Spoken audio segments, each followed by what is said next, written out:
আল্লাহর হাবিব বললেন ওয়ালাউ বিমাজকাতি লাবান, এক ঢোক দুধ, ওয়ালাউ বিতামরা, একটাও খেজুর, ওয়ালাউ বিশারবাতি মা, এক ঢোক পানি খাইয়েও যদি কারো রোজা ভাঙাও, তারপরে ওই সওয়াব তোমার আমলনামায় দিবে কে?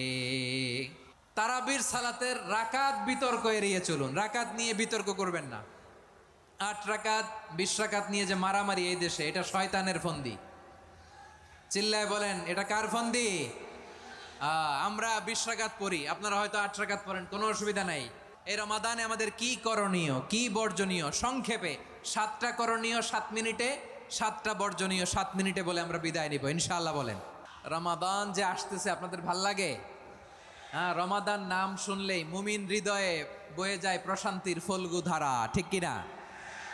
একটা আনন্দ, একটা উচ্ছ্বাস আমাদের হৃদয়ের মধ্যে চলে আসে। রমাদান সাইয়্যিদুশ শুহুর, 12